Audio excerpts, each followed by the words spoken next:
Hajatan adalah istilah yang merujuk pada acara atau perayaan yang diadakan oleh masyarakat untuk menandai momen spesial, seperti pernikahan, khitanan, atau syukuran.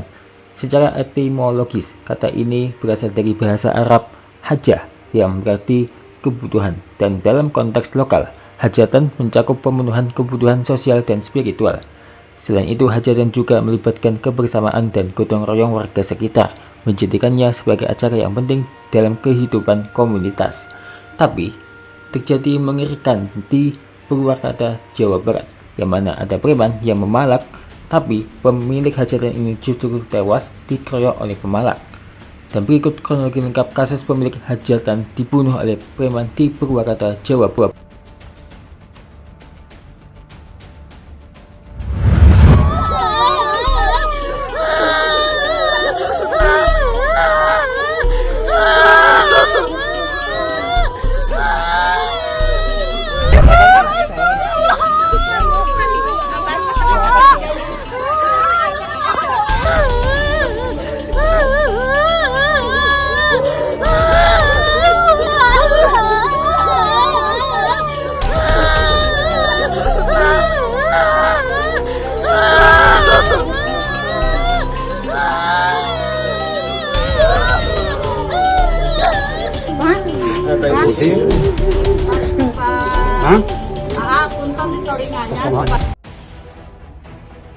Peristiwa tragis terjadi di Kabupaten Purwakarta, Jawa Barat, ketika seorang pria bernama Dadang, 58 tahun, tewas akibat pengeroyokan saat mencoba melerai keributan di acara hajatan anaknya.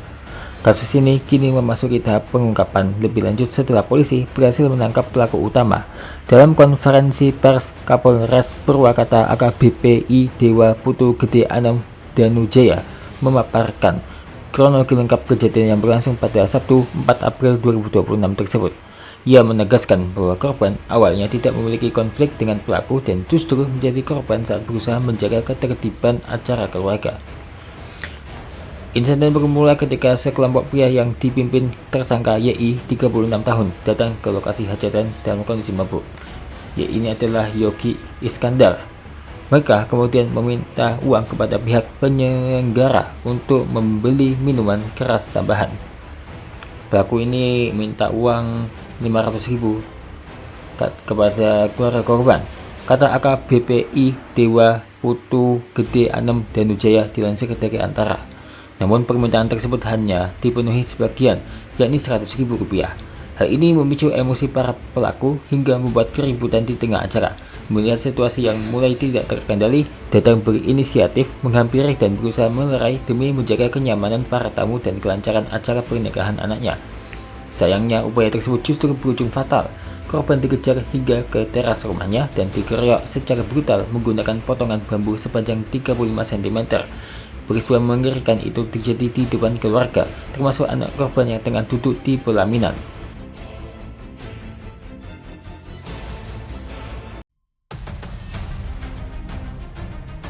Usai melakukan aksi pengeroyokan, Yogi Iskandar bersama rekannya berinisial K 35 tahun melarikan diri. Aparat gabungan dari Resmob Satreskrim Polres Purwakarta dan Jatan Ras Polda Jawa Barat langsung melakukan pengejaran intensif. Penyisiran dilakukan hingga ke wilayah perkebunan dan hutan di sekitar lokasi. Petugas bahkan memeriksa sejumlah saung yang diduga menjadi tempat persembunyian pelaku, namun belum membuahkan hasil. Perkembangan signifikan terjadi pada Senin 6 April pagi ketika polisi mendapatkan informasi bahwa pelaku hendak kabur ke arah Cianjur melalui jalur alternatif Sagala Herang, Subang. Petugas kemudian melakukan pengejaran dan berhasil mencegat pelaku di jalan tersebut. Namun saat hendak ditangkap, Yogi Iskandar melakukan perlawanan. Petugas terpaksa melakukan tindakan tegas dan terukur atau menembak kaki karena tersangka mencoba melawan saat diamankan. Dari tangan pelaku, polisi menyita sejumlah barang bukti termasuk potongan bambu yang digunakan untuk menyerang korban, pakaian pelaku, serta botol sisa minuman keras. Saat ini, Yogi Iskandar telah diamankan dan dijerat dengan pasal 46 ayat 3 KUHP terkait penganiayaan yang menyebabkan kematian. Proses hukum terhadap pelaku akan terus berlanjut.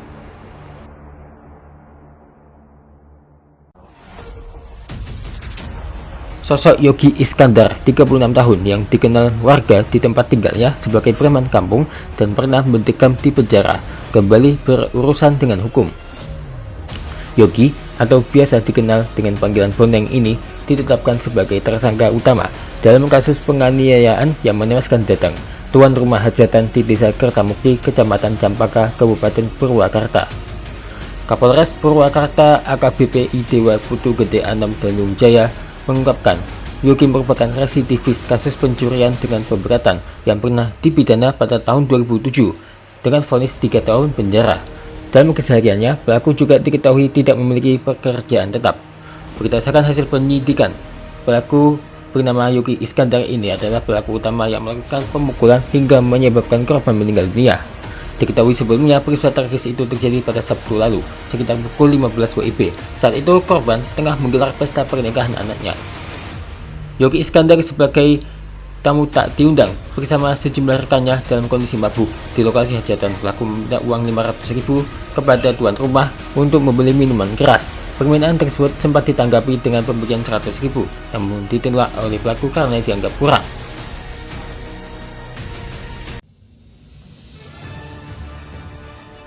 Bupati Purwakarta Saiful Bahri bin Zain atau yang akrab disapa Om Zain bergerak cepat merespons tragedi penganiayaan yang menewaskan orang tua pengantin di Kampung Cikumpai, Desa Kertamukti, Kecamatan Campaka.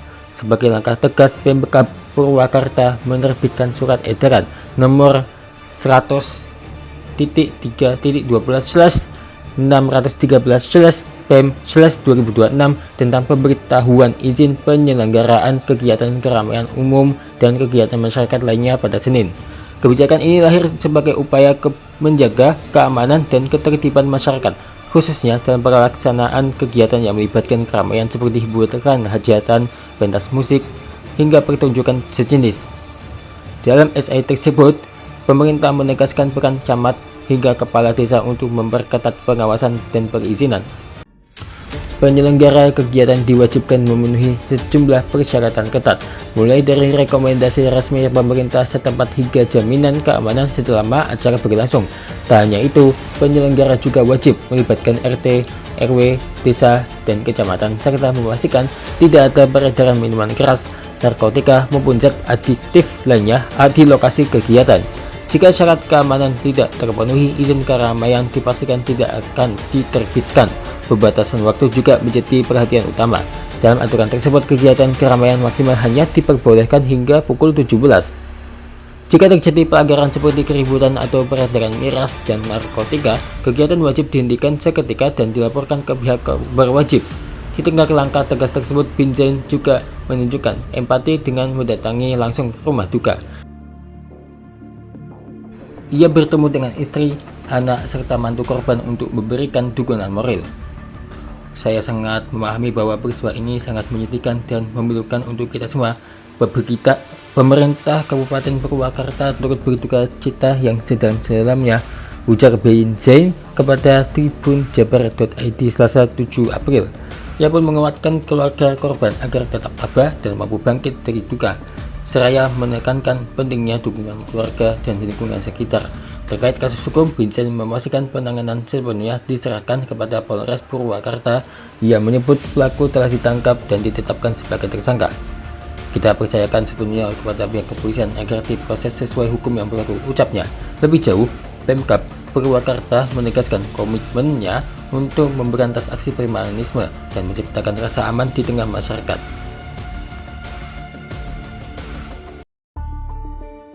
Menanggapi kejadian tersebut, Gubernur Jawa Barat Deddy Mulyadi menyayangkan kejadian tersebut. Pria yang akrab disapa AKDM itu menyampaikan permohonan maaf secara terbuka kepada keluarga korban. Sebagai penyelenggara negara di tingkat daerah Provinsi Jawa Barat, Gubernur Deddy Mulyadi mengakui adanya kelalaian pihak pemerintah dalam memberikan perlindungan maksimal kepada masyarakatnya. Dalam pernyataannya yang diunggah melalui akun medsos pribadinya pada Senin 6 April 2026, KDM menegaskan bahwa peristiwa ini menjadi pukulan berat, terutama karena terjadi pada momen yang seharusnya menjadi hari bahagia bagi keluarga korban. Kami menyampaikan permohonan maaf yang sebesar-besarnya kepada keluarga Pak Dadang atas kelalaian kami sebagai penyelenggara daerah Provinsi Jawa Barat, ujarnya. Ia juga menekankan bahwa satu nyawa memiliki nilai yang sangat berarti dalam kehidupan ini, sehingga kejadian seperti itu tidak boleh terulang di masa mendatang.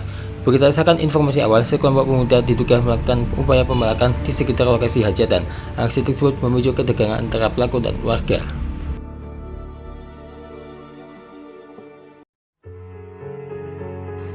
Kematian datang meninggalkan duka mendalam tidak hanya bagi keluarga, tapi juga masyarakat sekitar. Banyak warga menyayangkan kejadian tersebut, mengingat korban dikenal sebagai sosok yang baik dan aktif dalam kegiatan lingkungan. Acara pernikahan yang seharusnya penuh kebahagiaan berubah menjadi suasana berkabung. Hal ini menjadi pengingat bahwa keamanan dalam setiap kegiatan masyarakat harus menjadi prioritas bersama. Pemerintah berharap kasus ini menjadi pembelajaran penting bagi semua pihak. Upaya perlindungan terhadap warga harus terus ditingkatkan, baik melalui kebijakan maupun partisipasi aktif masyarakat. Selain itu, peran keluarga dan lingkungan dalam membina generasi muda juga dinilai sangat penting untuk mencegah tindakan kriminal seperti pemalakan. Gubernur menutup pernyataannya dengan harapan agar kejadian ini menjadi yang terakhir dan tidak terulang kembali di Jawa Barat.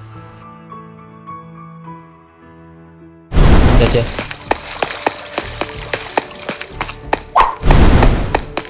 Asyik bikin rumah nih.